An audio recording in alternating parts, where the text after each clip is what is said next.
hot shop idea. I think maybe you guys are better labor historians than me, but I certainly pay attention to labor history. In a way, everyone's been asking this question for a long time. How do we recreate this movement that really existed in the 1910s, 20s, 30s that rose up and created an institution?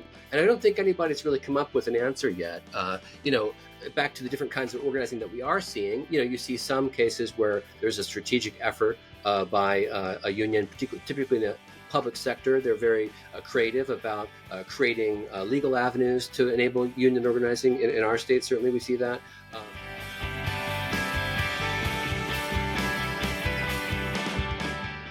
Hello, powerful people. Welcome back to the Power at Work blog. My name is Seth Harris, and I'm a senior fellow at the Burns Center for Social Change. We're really happy to have you here for this blogcast about local labor reporting, regional labor reporting. I'm going to speak to two editors of regional labor publications about their work, their audiences, and their opinions on some current labor issues. We've got a really interesting pair of guests. Maybe you haven't seen before or heard from before. Maybe you've read their work, but you really weren't quite sure where it came from.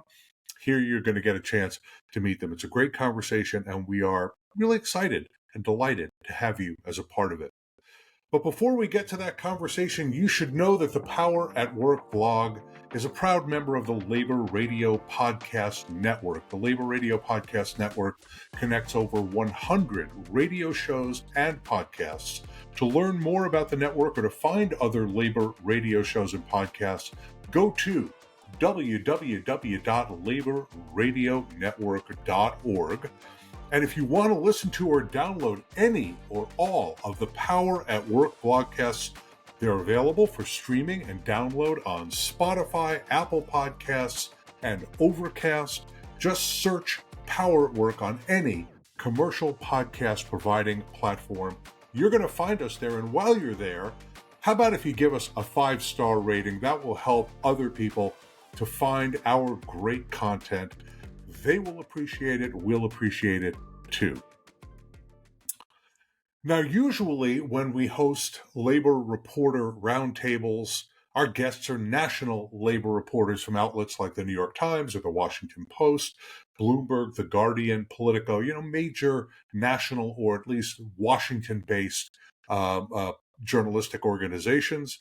We've also hosted some journalists from alternative publications that focus on different parts of the country. Prism, More Perfect Union, which is a more national organization. We brought in others as well that give you a variety of perspectives on labor news. And we've had some independent journalists participating as well. But before today, we have not shined a light on some of the fantastic reporting that's going on in the small number of local and regional labor journals. So we're going to remedy that today. The good news is that there is some terrific labor journalism going on in regions of the country. The bad news is there's not enough of it going on in enough regions of the country. So perhaps today will be an inspiration to you. Maybe you've been saying to yourself, should I start a labor journal? Should I run a labor journal or even a labor blog in my community? My hope is that meeting our two guests today is going to be inspirational to you and give you some insight into how to do it and maybe a way to some business models that might work for you as well. I'm hoping that we're showing some role models to folks out there who are thinking about journalism as a career, particularly regional journalism. Don McIntosh is the editor of the Northwest Labor Press, a publication that focuses on organizing and labor news coverage in Washington State and Oregon. And Tim Rowden is the editor-in-chief of the Labor Tribune, a newspaper that covers union news across St. Louis and Southern Illinois. Those are our guests. You are our audience. Here's our conversation. Enjoy.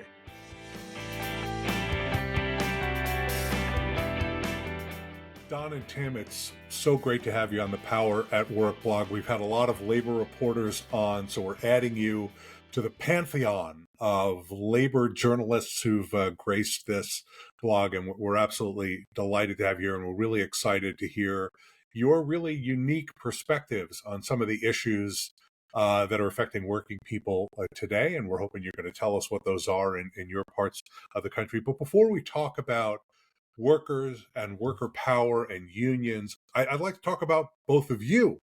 Um, and I'll start with you, Tim. Tell us a little bit about why you started in labor reporting. What made you decide you wanted to be a labor journalist? Was it let me just say, it's not the kind of thing you go to your family and say, "Hey, I'm going to be a labor journalist." They go, "Yeah, we're rich," right? That's not how. I'm guessing that's not how it played out. But was it something that you had always planned to do? You'd always wanted to do? Did you sort of back into it? How did it end up happening? I would say I kind of backed into it. I had been working for the Post-Dispatch for a number of years. Budget cuts came through, my zone office closed, and I went to work for a few years in corporate media relations. And my push on that was to get out to the plants and talk to the workers, get their perspective on how different policies were affecting them. When that company actually went bankrupt, I knew I wanted to spend the rest of my career working with people that were doing the actual work. I was fortunate that here in St. Louis, we have the Labor Tribune. It had been around for many years before I started, and they had a position open. So I took that position, fairly quickly moved up through attrition more than anything else, and became managing editor, and after a few years became editor-in-chief.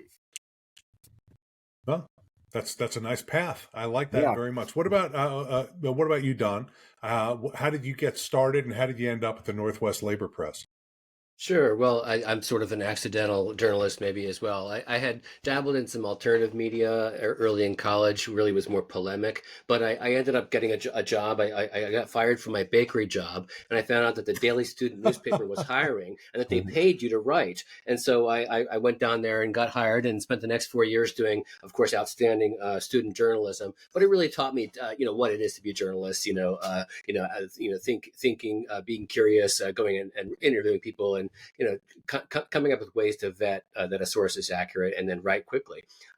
After that, I realized to my horror that I had a bachelor's degree in history and would be unemployable. And then an AFL-CIO recruiter came to campus and said, "Look, we've got these amazing jobs. The Organizing Institute will train you to be an organizer, and you can go off and do this." And by this time, I'd spent years in various kinds of activism, and I was very deeply attracted to what labor stands for. So I went off and I was an underground union organizer, assault with the Teamsters in Seattle. That didn't go very well because they found me out and fired me, which is illegal, but that's how it goes.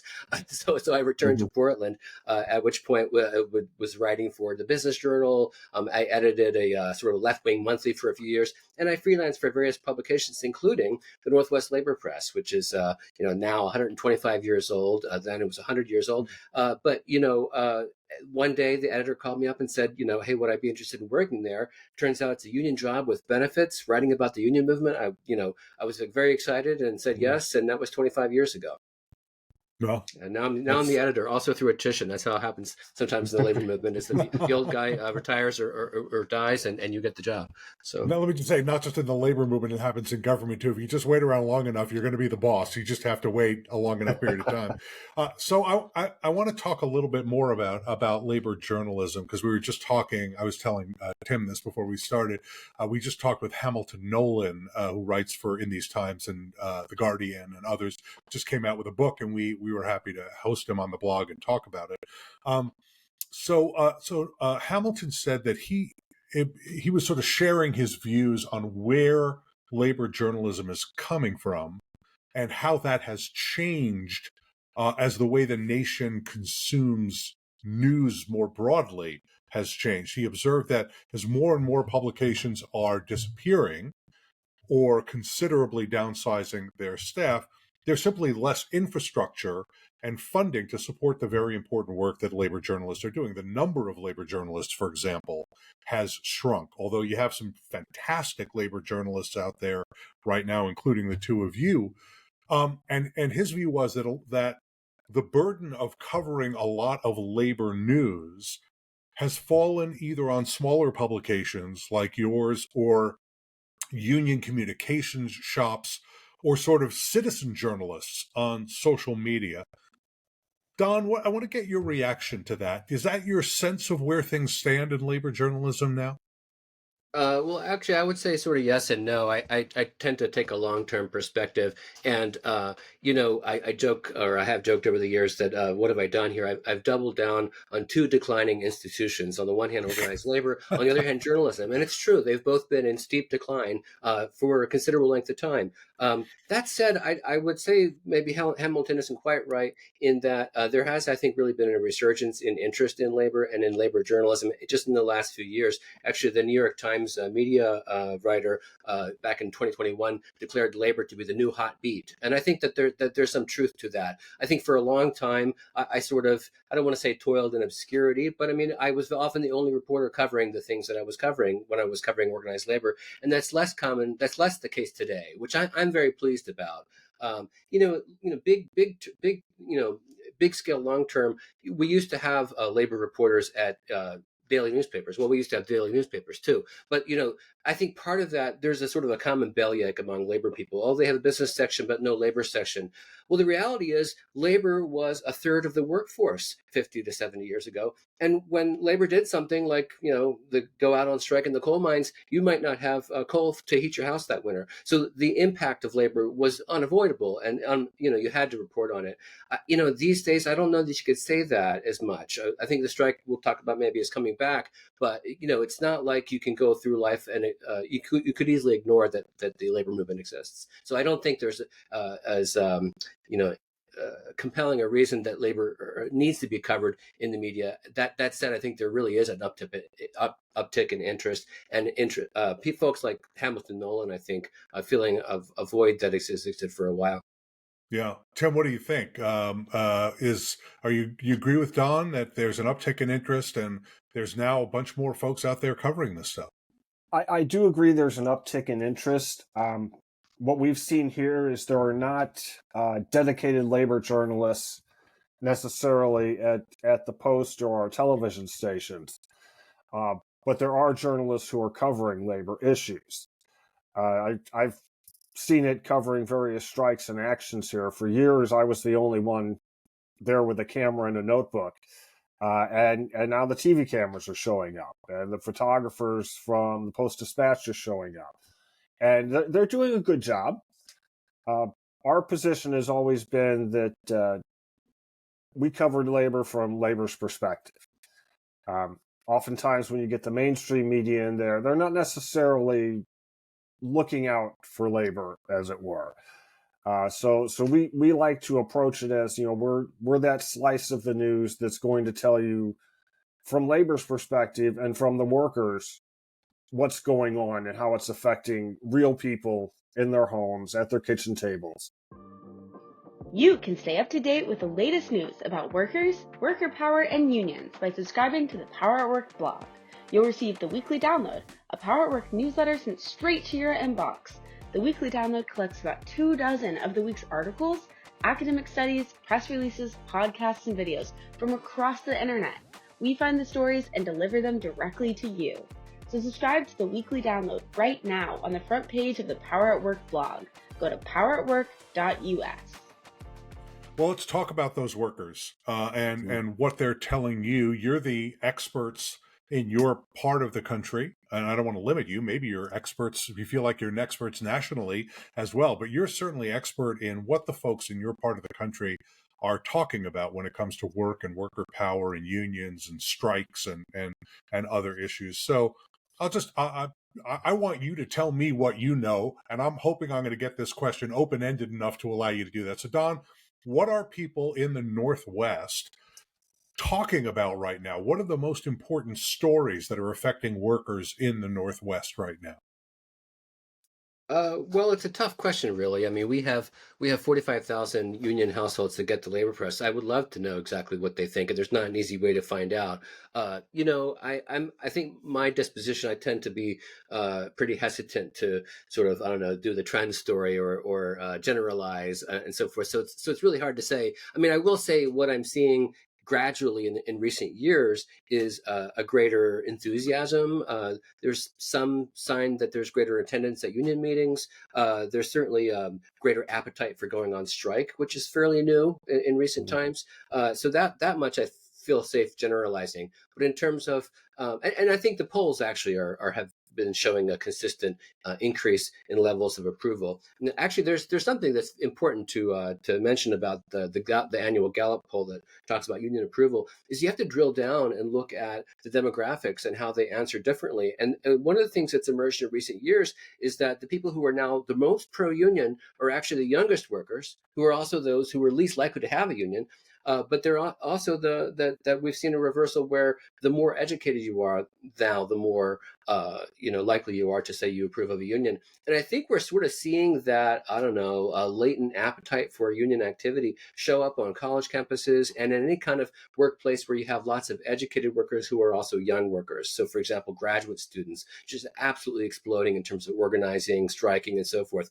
To me, obviously, very exciting. I think any organization that has a young people supporting it probably has a bright future. So, yeah, I don't know if that answers your question. I want to narrow the question a little bit. That was a good answer, but I want to narrow it and get back and come back to you with another version of it. And that is, when you're making decisions for the Northwest Labor Press about what you're going to cover, are you focusing primarily on the local angles on national labor stories, or are you focusing on the discrete Northwestern United States labor stories? And are those stories different from what we're seeing nationally?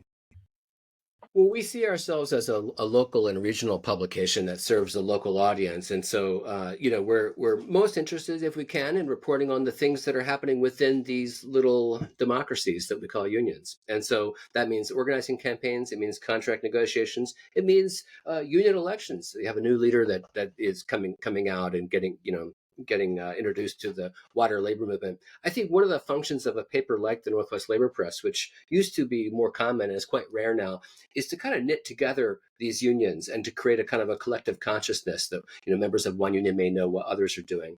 But broader, of course, we see our mandate as basically reporting on things that matter to working people as working people, and so that's going to take in certainly national stories and of significance. We had just a few folks locally striking during the UAW strike, but I think a lot of eyes were on that strike nationally and paying attention to it, so we certainly reported it as well. Yeah, and the coalition of Kaiser Permanente unions. There was a big presence out in Oregon, and there's organizing on the UO campus. Go Ducks! So, Tim, what about you? What are you hearing locally from the folks in the St. Louis area, the broader Missouri community, maybe Southern Illinois? What are the issues that they are talking about? What are the big labor stories that you're covering? Well, right now, I think probably the biggest labor story, and this has got to be the case all over the country, I believe, is the job creation through the Infrastructure and Jobs Act. We have seen a tremendous amount of work here coming out of that. And I think perhaps because of that, we're also seeing more union activity that other unions that maybe might not have been as active are seeing the power of labor, because the building trades pushed hard for that. And they're seeing that that's possible. We also have in Wentzville, we have a UAW plant that was one of the first to go on strike. The power of that strike really motivated a lot of people. But I think labor in general, probably the past 10 years here, has really seen an insurgence. And I think part of that insurgence has been the younger people, as Don was mentioning, coming from like the 5 for 15, which was very prominent here, still is. We've seen grad students. We've seen a lot of the service employees unions, both SEIU, but also Unite Here. There's been a lot of activity for them because they are seeing the power that a union can give them. They're seeing what happened at UAW. They're seeing what happened here at Anheuser-Busch. We came really close to having a strike, and they realize that their best chance of getting better benefits, of getting fair wages, is through the collective bargaining of a union. Yeah, that's really, really interesting. I want to pick up on that theme a little bit. I'm trying to talk a little bit more about how local labor stories fit into national trends. You both know very well, you covered the same stuff that we covered, and that is that there was a sizable increase in strike activity in 2023 nationally. There was a single-digit increase in the number of strikes, but there was a gigantic triple-digit percentage increase in the number of workers who went out on strike and the number of work days that were lost to strikes. And we saw an increase in union membership. We've seen an increase in union membership each of the last 2 years. There hadn't been an increase for 5 years before that, although it was not enough of an increase to raise union density or to even keep union density flat. It wasn't, as my notes say, not as big as many expected, not as big as I expected. I predicted that there would be a bigger increase in 2023 than there actually was. And there is a huge amount of organizing going on, and there's collective bargaining that's going on right now. We don't have a lot of very large strikes going on right now. There's the Molson Coors strike going on in Texas, and there's some Pittsburgh Post-Gazette strike still going on in Pittsburgh, of course.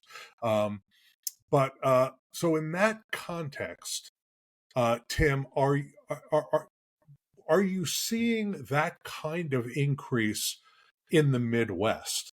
The what I would call border states like Missouri are not the old Confederacy necessarily, but they're pretty darn conservative. They are.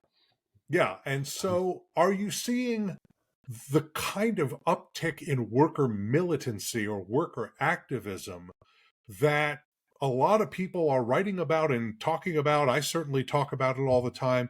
Is that what you're seeing locally on the ground, regionally, in the St. Louis and Southern Illinois area? Very much so. There haven't been a lot of big national strikes other than the UAW strike that have impacted us here, but there have been a lot of smaller local strikes that have been very successful. Strike for 2 weeks and you walk away with a good contract.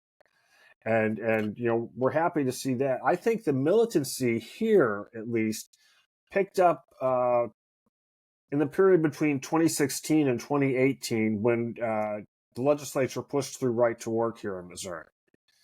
And our union movement, our state federation, some of our bigger local unions organized around an initiative petition to get that on the ballot and spent a summer out knocking on doors, thousands and thousands of doors, and voted it down by a sizable margin. And since then, that cohesion around that issue really, it seemed to pull our labor movement together in a way that either it wasn't noticed or it hadn't been in a while.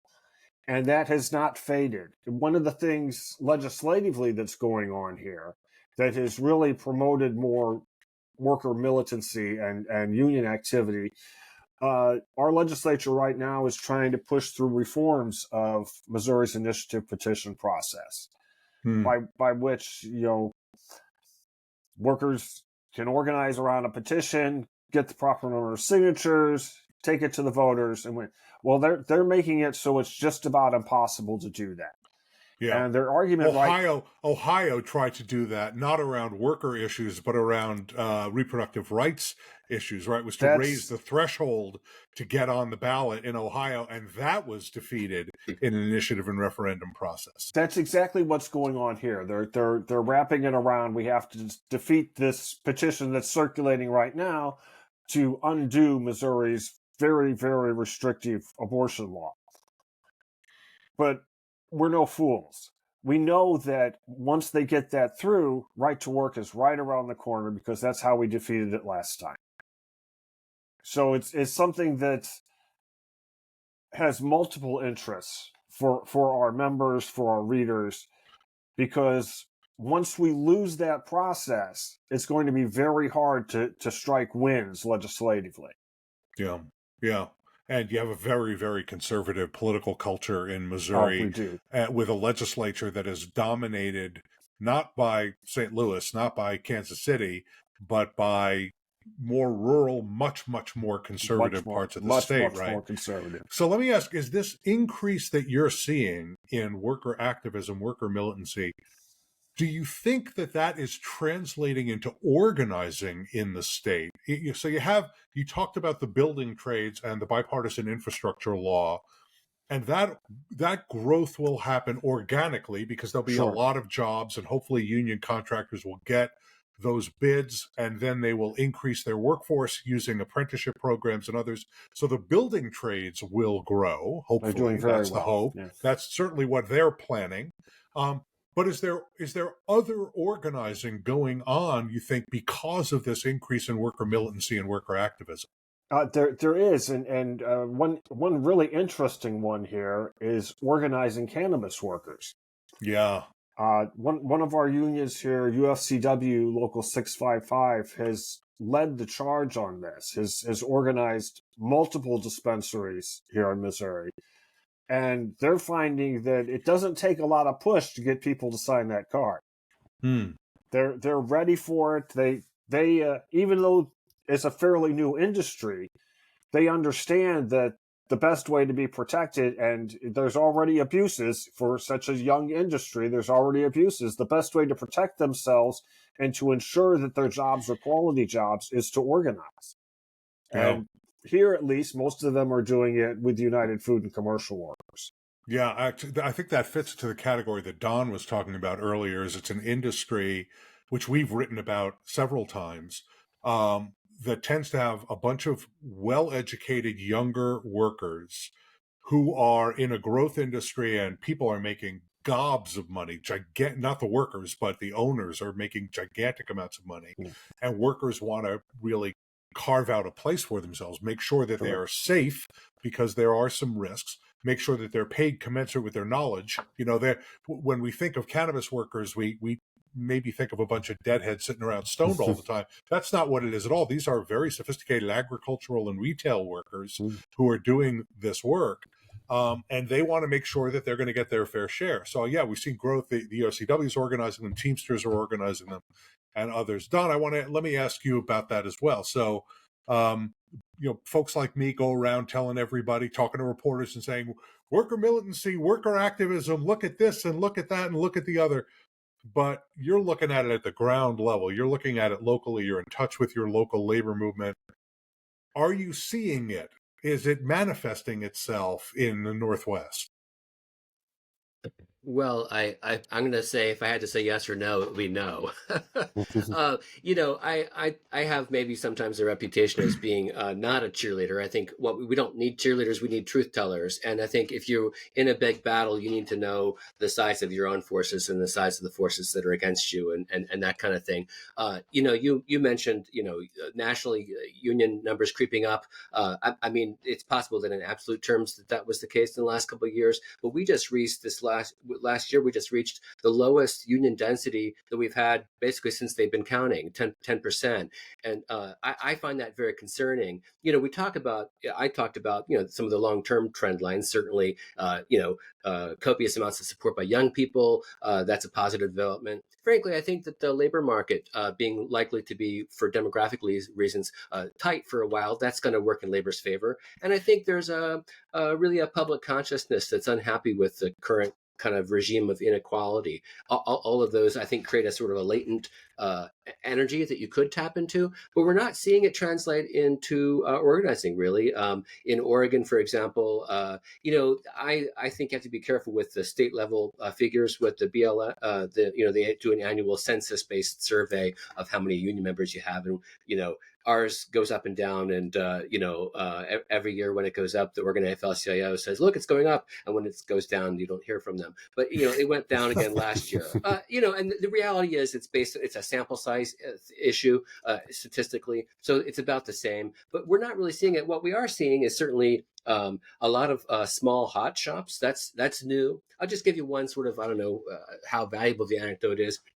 But when I started about 25 years ago, we started publishing every month just a list of every in our NLRB region every election that took place, union election, and for a long time that was monthly. And then I don't know, in maybe about late 2000s or about 2010 or so, there just weren't enough, and so we actually went to every other month. Well, the good news is we're back to monthly, and in fact, sometimes those are quite long lists, and we'll go for up to a page. So that's encouraging, but the numbers just aren't there in a big way like they need to be yet.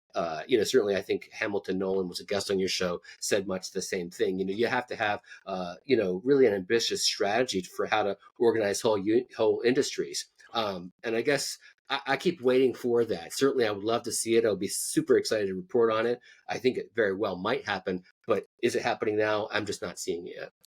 Yeah, so Hamilton and I had a little back and forth on this question, and I'm curious about your take on it. Hamilton's arguing for the AFL-CIO to play a leadership role on organizing, and I did an interview with 3 organizers from different unions just a few weeks ago. One from the machinists, one from AFSCME's district council in New York City, my hometown. New York City always gets a special shout out on the Power at Work blog because it's my hometown, and SEIU 9 to 5 out in Seattle. What they told me was that their organizing shops are getting calls all the time. Groups of workers are reaching out to them for help all the time.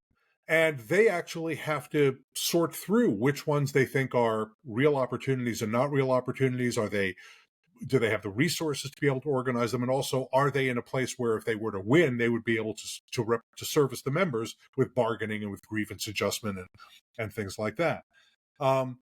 And their biggest issue is simply a lack of available resources. Those are 3 unions that are active organizing unions, and they are out there actively organizing unions. But there are others. The service employees are organizing, and the UAW we hear about all over the place, not merely in the auto plants in the South, but on campuses all over the country. So my view is there's lots and lots and lots and lots of unions out there organizing. The big problem is they just don't have very much money, so they're doing it with fewer resources than they would like, and they're going after the targets that are most likely. But I will come back to you, Don, and then Tim, I want to get you in on this. All right. Is that how it works in your area of the country? And would it be better if we had a central organizing place in, say, the state AFL-CIO or the national AFL-CIO that was driving more of this organizing activity, or is it just a dollars question?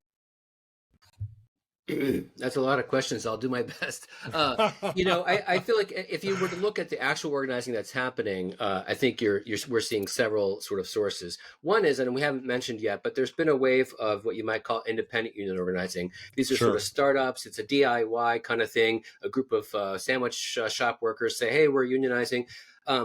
I'm delighted, of course. I would love to see all sorts of things like that. The fact is, locally, we're just not seeing that really establish much of a track record. Those are hard to maintain. They don't have staff. They don't have resources. And, very oftentimes, check in a year or two later, that campaign has fizzled out and those workers have moved on. Not to say that it's not still an exciting development. We didn't see that 10, 15 years ago. That was extremely rare. But this sort of hot shop idea, I think maybe you guys are better labor historians than me, but I certainly pay attention to labor history.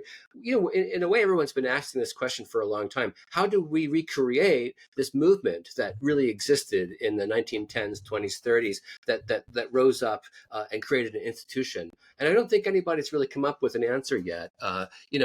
Back to the different kinds of organizing that we are seeing, you see some cases where there's a strategic effort by a union, typically in the public sector. They're very creative about creating legal avenues to enable union organizing. In our state, certainly we see that. Also, there really has been a tremendous wave in our area of unionizing in healthcare. And I think a lot of that has to do with the changes in healthcare and the experience of what it's like to be a healthcare worker. But you're seeing doctors, you're certainly seeing nurses, you're seeing big. These are large campaigns, and so that I think certainly gives me hope as well. But back to the question of who is doing it. Well, I would say whoever can succeed. But I think historically, you really don't see the AFL-CIO being a big factor in unionizing. Now, in Oregon, the Oregon AFL-CIO, they certainly will help affiliates organize and very often render extremely valuable help. But they themselves, what do they despite do? Don, let me dig in on that. What does the AFL-CIO, the Oregon AFL-CIO, do to support its affiliates in organizing? I mean, basically, I would say that they pool their resources, so they have sort of a roundtable of organizing staff from the different unions. For those unions that might be under-resourced, the Oregon AFL-CIO will lend its own staff when it comes time for door knocking or a blitz and that kind of thing. They certainly will use their political connections to create cover. If there's an employer, for example, who gets public funding, they might get a letter from a friendly labor elected, that kind of thing. I really see the Oregon AFL-CIO doing everything it can to help these folks when it comes to organizing. It's just, again, it's the question of like, where is it going to take place? And historically, it's always been the affiliates. It's been the individual unions. We have a sort of a joke maybe among labor journalists that do this full time. You can tell someone is new when they think the AFL-CIO is a union. I can't tell you how many times I've seen in reported media, all the time. AFL-CIO union. It's not. It's a federation of unions. Right. Exactly. I've corrected people in the national media, not labor reporters, because like Noam Schreiber at the Times doesn't need me to tell him that. But, these folks on television who cover this along with 30 other business stories, they don't really know what the AFL-CIO is. That's right. And I would say, with all respect to Hamilton, I'm not sure that the answer is going to come from the AFL-CIO either. I often will liken it to what Napoleon said. I think he was going to crown himself emperor, and someone said, well, the Pope might object. And Napoleon said, well, how many armies does the Pope have? So here you have the AFL-CIO. They're the titular head of the American labor movement, but they can't tell anybody what to do. All the affiliates do what they want to do, and some of them want to organize more than others. But the AFL-CIO, at best, is sort of a best practices gathering group. They coordinate labor's power, but they can't really send organizers out into the field. And I think that's pretty much always been the case. Now, the exception maybe being the CIO, where you really had, again, you had 2 or 3 big affiliates saying, we're going to commit the resources to charter new unions that will organize industrially in entire industries. And they did that through the auspices of the AFL, and then, of course, became the Committee for Industrial Organization became the Congress of Industrial Organizations, split, and then you had 2 federations fighting to organize American workers, which is probably the best time American workers ever had in one sense. Yeah. What about organizing in your area, Tim? What are the 2 or 3 really big organizing efforts that are going on in your area that you're keeping an eye on? I would say probably the biggest recently has been Unite Here, which has been pushing.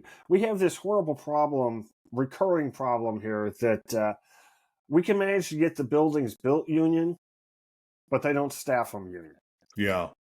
So there's been a really interesting effort going on where Unite Here is getting support from the building trades, that when these new projects come through, when they go before bodies for tax abatements, they're all turning out and saying, we want a neutrality agreement. We want some guarantees that you will at least not get in the way of organizing once this hotel, this restaurant opens. And that's really something to see. I would like to say that we're seeing more organizing at our hospitals. St. Louis University hospitals, nurses, the National Nurses United, National Nurses Organizing Committee, they have been fighting for a fair contract for a little over a year now. They've held a couple of one-day strikes, had one 2-day strike. It's hard for nurses to actually fully go on strike because they do care about their patients and they don't want to see. One of the things that they're challenging, which is that there are temp nurses staffing so many of the units, they don't want to give them more reason to do that. Right. It would be nice to see more organizing at some of the other hospitals because the problems are the same at all of them. But it's a difficult nut to crack. It's hard organizing in hospitals. But I would like to see that on a smaller level. It's also a national story. we've seen a lot of organizing with the Starbucks here. Yeah. We just organized, I think they just organized the 8th or 9th in our location. And as everyone knows, it's been kind of okay. Everybody voted to unionize, and Starbucks won't negotiate. Well, Starbucks has finally now said, okay, enough bad press. We'll sit down at the table with you. So that's a positive development that we like to see. In terms of your question of what the AFL-CIO can do to help, I think I agree with Don that I don't know how much they can be involved directly. At least here in Missouri, our AFL does a lot of the top level, behind the scenes work. They do a lot of work in the legislature. They do a lot of help in our local city councils, things of that nature. But really, it's the local unions that are driving the narrative here. Yeah, not just driving the narrative, but also leading the organizing, right? I mean, they're doing the work, and the AFL. Yeah, I think the AFL get on the phone, and the AFL maybe will lend some staff, but I'm not sure that putting them in the lead would be a better way to do it. I mean, it'd be complicated with who gets the members after the organizing. Anyway, there's a lot to talk about there. The Power at Work blog is a project of the Burns Center for Social Change at Northeastern University. The Burns Center develops innovative, participatory, and equitable approaches to solving public problems using new technology. Our faculty and fellows are accomplished, nationally recognized change makers. Interested in learning more? Go to burns.northeastern.edu and sign up for our mailing list. And you can follow us on social media at Burns Center on Twitter, LinkedIn, and Instagram. The Burns Center for Social Change, from demanding change to making it. I want to ask you two more questions. Because one of the reasons we invited you both on is that we love your work, and we include your work in the weekly download, our weekly newsletter, collecting news stories from around the country. We include it all the time. So we hope we're seeing a big uptick in your traffic as a result of that. But also we want to inspire other folks to do what you're doing in their communities, because, St. Louis Labor Tribune, fantastic. Northwest Labor Press, fantastic. I can name maybe 3, 4, 5 others, fantastic. Regional, they're certainly not everywhere. And in fact, most of the country does not have a local labor press. They may have an alternative press, right? They may have when I was growing up in New York, there was the Village Voice, which was the alternative paper, and there's one in Phoenix, and a lot of places have alternative press, but they don't have labor press. So here's a big question for the people out there who are watching this, and I'm trying to inspire, hey, go out and start a thing. Tim, how are you all paying for this stuff? How are you all paying to run the St. Louis Labor Tribune? And Don, I'm going to ask you the same question.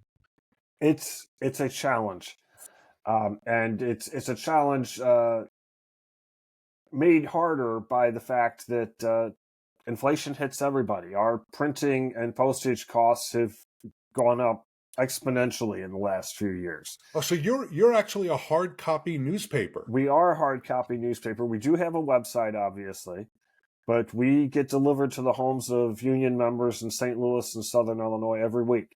That's great. We are looking actually in development of a new digital edition that will allow our subscribers to get the paper on their phones.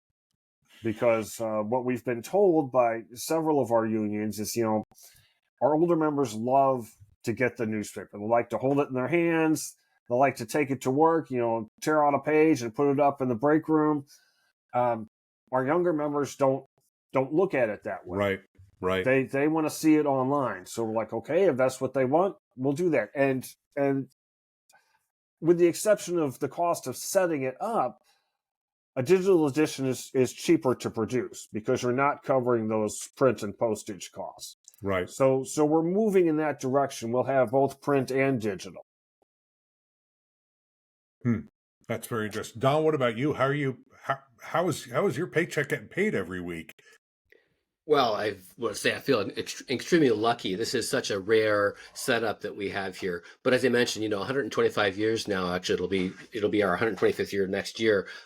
There's a local institution in a way where you have generations of people that got the paper, through long-term careers in union jobs, and that's how we pay the bills. Our biggest revenue is simply newspaper subscription revenue. What happens is we have several dozen unions subscribe their entire membership. Great. And then That's on a top of great that, idea. yeah, and that's how we get to, actually, we're the second largest circulation newspaper in the state of Oregon by number, 45,000 after the Oregonian. Now, I don't want to exaggerate or pretend that we're bigger than we are. We're a very small staff, just 2.5 staff, and some other contributors. And we can only come out twice a month. So it used to be weekly for many years, and then has a certain point of decline. But then we also have some ad revenue, print ad revenue from various kinds of entities that want to get in front of a labor audience, or that have a relationship with the organized labor. And then thirdly, we have this sort of a sideline where we sort of help lay out and edit union newsletters for some of the subscribing unions. But that's pretty much it. We're in the black, more or less, have substantial reserves, and we're not going out of business anytime soon. So I'm very pleased about that. But that said, I just feel such a personal sense of urgency, both on the labor side and on the journalism side. And we're living in a time when people don't have newspapers, don't read newspapers, and that's bad. That's bad for our civic consciousness. It's bad for our connection to our community. And so I feel like it's dawned on me recently, for example, that for most of our readers, we're probably the only newspaper they get. And so that responsibility of doing everything that we can as a newspaper, I feel that very keenly. And you're also a physical newspaper. Are you online as well? Yeah, we've been online since 1997. I actually just did a web revamp. I think it looks a lot better, and I think it's going to function well. But yeah, we're primarily a print newspaper that makes its work available online twice a month. Yeah. All right. The big closing question, big open-ended question, going to give you plenty of room. Say whatever you want here. I ask this of all different kinds of folks, sometimes union members, sometimes journalists, sometimes academics, just to sort of get a sense of how people view where we are with the labor movement right now. And as reporters who are strong supporters of the labor movement, even if you're not a cheerleader, it has to have been depressing for a really long period of time to cover some of these stories. I mean, there's been a lot of bad news for a really long time for organized labor. But my sense is that even if it's not everywhere we want it to be, that in the last couple of years, 3 years, maybe even longer than that, there's been reason for hope.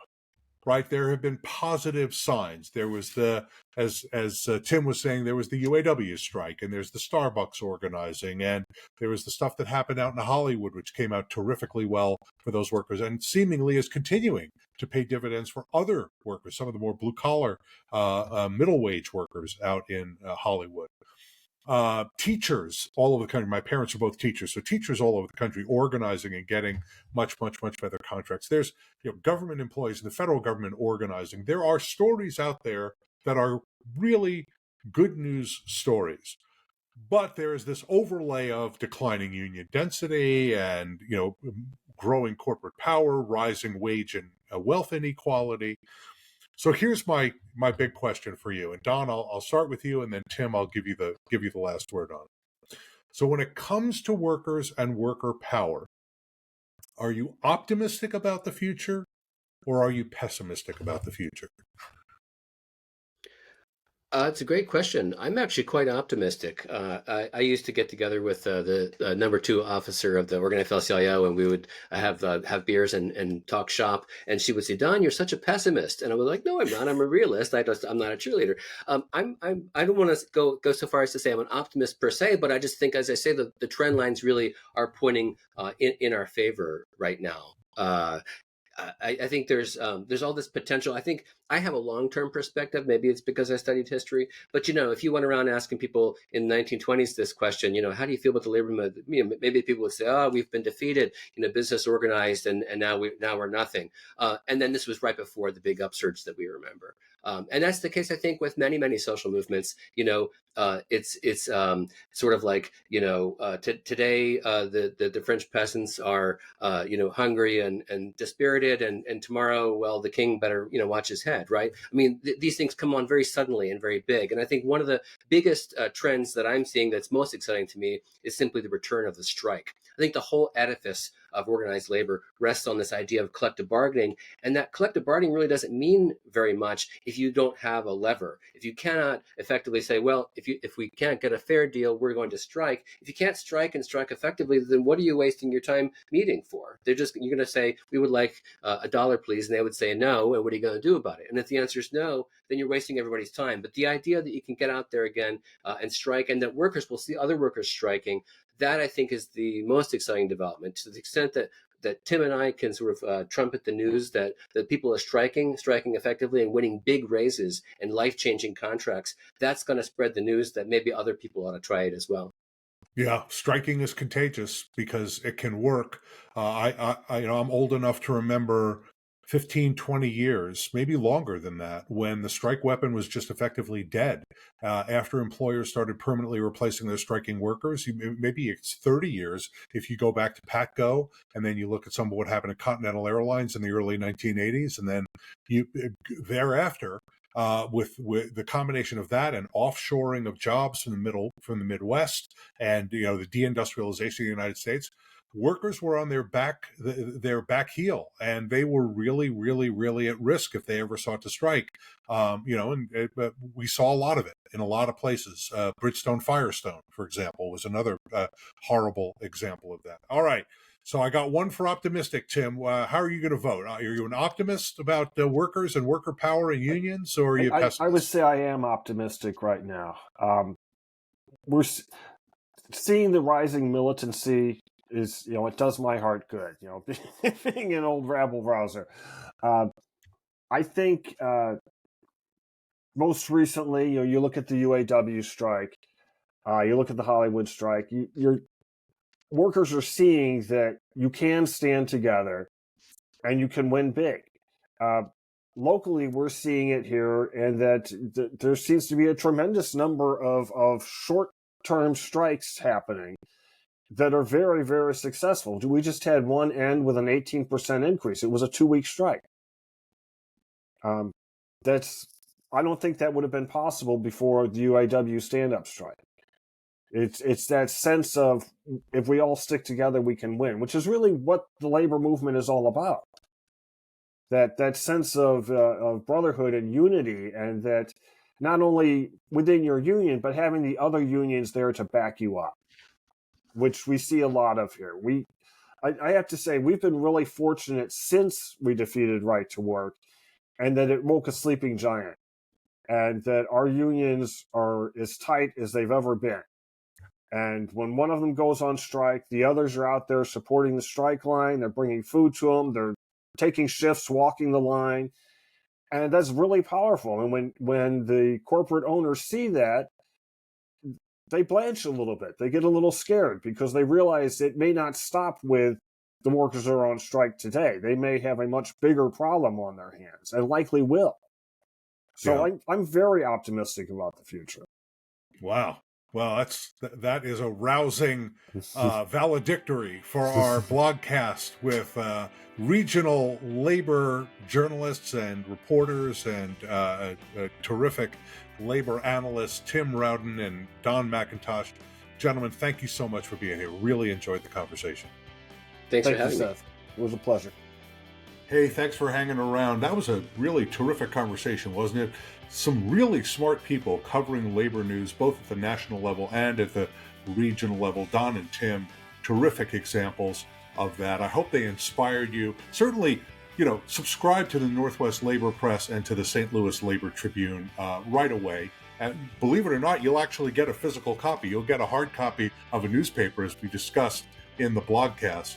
But also, I want you to start thinking about maybe it's just something that you could do, or you and some of your friends or your union siblings could do, or your local unions could get together, or your central labor council could get together and start putting out a publication for union members, but also for others in the community. Something to think about.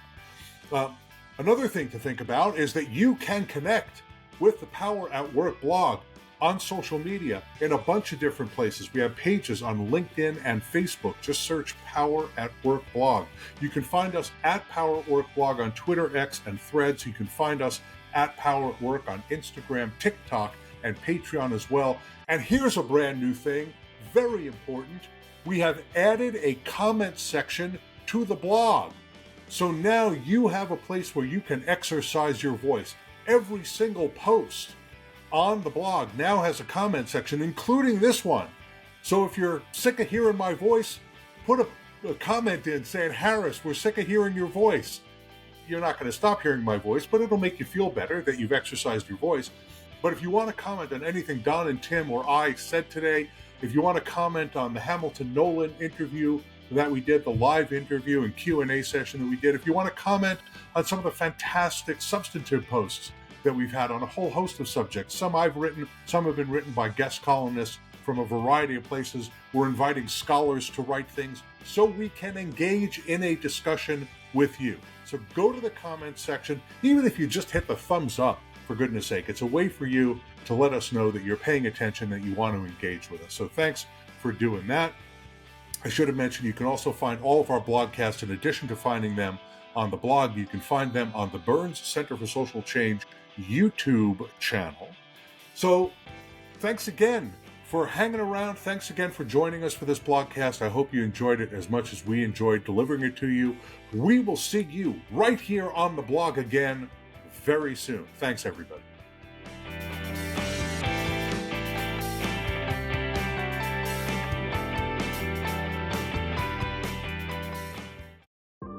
Public professionals, would you like to learn how data, digital innovation, and AI skills can improve your work and help you serve your constituents better? The answer is Innovate US. Innovate US offers no-cost learning on the skills you need to succeed in government in the 21st century. Attend a one-hour weekly workshop or enroll in a course on AI or human-centered design at your own pace. It's all free to you.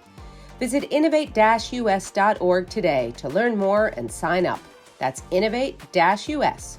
Visit right now.